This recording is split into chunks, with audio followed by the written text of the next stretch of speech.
Il y eut ainsi depuis des siècles, vivant dans une opaque et insoupçonnable solitude, des créatures qui pensaient que ce qui sourdait de leur cerveau et se traduisait en un assemblage de mots pouvait à l'humanité servir, la consoler, l'émouvoir, l'éclairer. On pardonna beaucoup aux péchés d'orgueil qui animaient ces êtres. On les écouta souvent. On les célébra parfois. On donna à des avenues leur nom. On sculpta dans le marbre et le bronze leurs visages et leurs mains. On les coucha dans de grands dictionnaires, des encyclopédies. Il fallait bien voir leurs efforts se prolonger d'un écho, mais au vrai, ils ne servirent à rien qu'à distraire les mortels de leur temps. Et leurs livres sont comme des mues tombées dans les siècles aveugles et sourds, car rien jamais ne change l'homme, et rien ne remodèle la pâte dont il est fait, pour une fois et pour toujours. L'histoire n'existe pas. Le temps n'est qu'une illusion qui est l'autre nom de l'espoir. Car il en faut bien un, sinon quoi? Mais comment dire cela à l'enfant quand il s'avance dans l'âge de comprendre? Nous sommes les dépositaires de l'éternel mensonge. Nous le prolongeons. Le monde est une brume de chaleur qui s'élève dans le cœur d'un été, qui n'est pas un été, mais le rêve de ce que pourrait être un été, s'il existait vraiment, ailleurs que dans les livres qui sont les matières fragiles de nos mémoires. C'est cela qu'avait tenté de cerner Virgile Maubert dans son roman Le Cercle, autour duquel il avait tant tourné et tourné, qu'il n'était jamais parvenu à traduire ce qui mordait chaque nuit son sommeil et ses rêves, son couple et ses heures.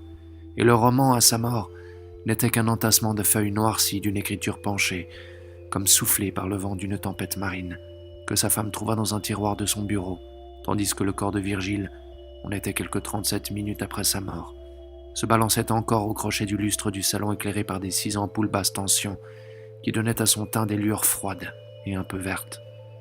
Mais Virgile Maubert, mort avant même d'être Virgile Maubert, car ce n'était là qu'un pseudonyme qu'il s'était choisi, et qu'il traîna dans l'intimité familiale comme une vieille pantoufle de soie, perdant d'année en année son satiné reflet, sa femme le moquant lorsqu'elle le voyait écrire « Oh que nos proches, ceux que nous aimons du plus profond de notre cœur, peuvent parfois être le miel qui nous contente et l'acide qui nous ronge », lui disait « Arrête de faire ton Virgile, viens plutôt m'aider à laver la vaisselle, Benoît. » Car l'écrivain, même si toutes les légendes veulent nous faire croire le contraire, est une créature coincée dans son siècle, qui possède une âme mais aussi un estomac, des intestins et un rectum. Et Virgile Maubert, dont nous tairons le nom véritable, disons que c'était un homme avec un nom d'homme véritable, et cela est bien suffisant, avait désiré plus que tout durant son petit passage sur terre rejoindre la communauté des littérateurs. Il n'y était pas parvenu, il n'était pas le seul, ni le premier. Et il y eut celui à Sparte qui couvrit le temple d'Athéna de formules heureuses, qui célébrait la peau des jeunes filles, le sourire de sa mère, le ventre des chevreaux et l'odeur du thym, gravé à même la pierre blonde de la pointe d'un clou de fer, et qu'on arrêta un matin sans motif clair, peu avant le lever du soleil, et qu'on enferma dans l'ombre indifférente d'une prison.